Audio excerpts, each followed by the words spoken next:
Ito ang ating sahog sa pansit canton. Chicken. Atay ng manok.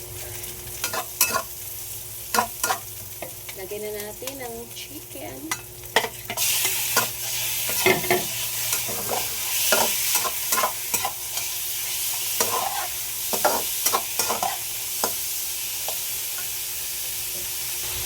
Isunod natin yung atay ng manok.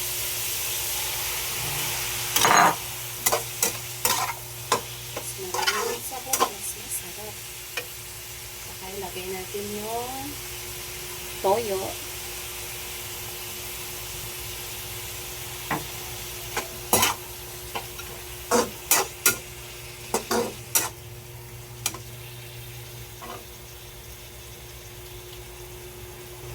Saka lagyan natin ng pamintang pino.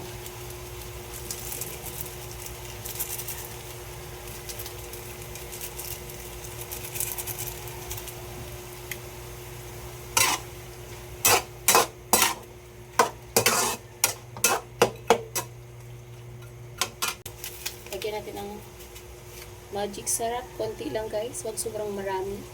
Kasi marami nakakasama din daw. Kaya konting magic syrup lang.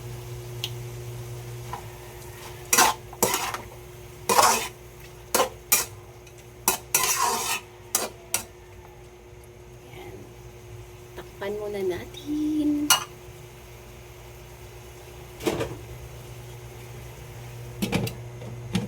Hintayin natin maluto para ilagay na natin yung gulay. So, ayan na guys. Dumapot na ang ating balunan tsaka yung breast chicken.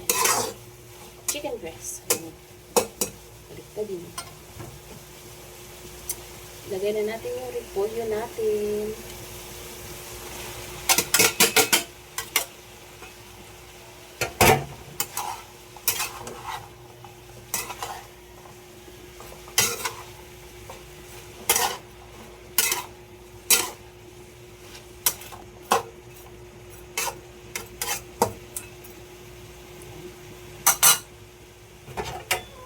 Simpleng luto lang ng pansit canton. Takpan natin para maluto yung gulay. Ayan. Ayan, pwede na yun at itong ating canton. Okay.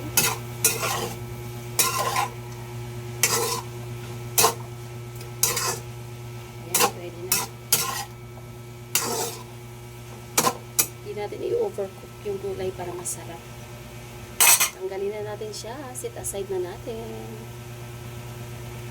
Ayan, magpakulo na tayo ng sabaw ng ating pansit canton guys. So, lagyan lang natin siya ng toyo. Ayan, toyo. Tika.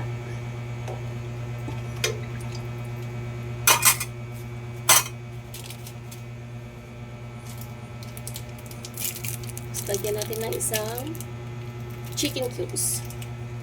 Para malasa yung kanyang sabaw. Okay.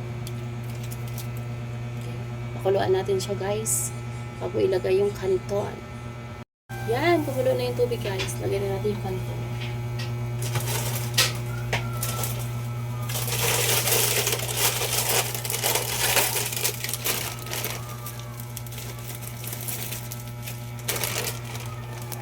Ang ating canton.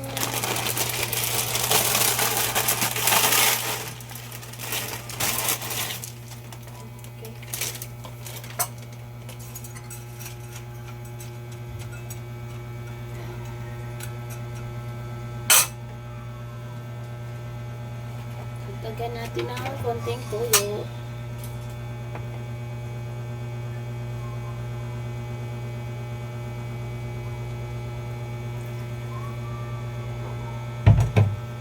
Maraming sabaw, diba? Kasi gusto ko maraming sabaw ng kanto.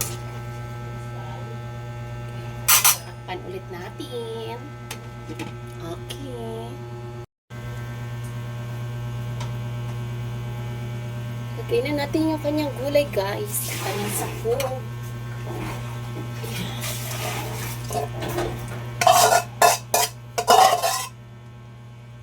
Ano na ma? Anjit. Kaya ko ano. Paris eh. Grabe naman Paris. Paris na mami. Lagyan na natin. Nakaluto na ito. Kasi malaki.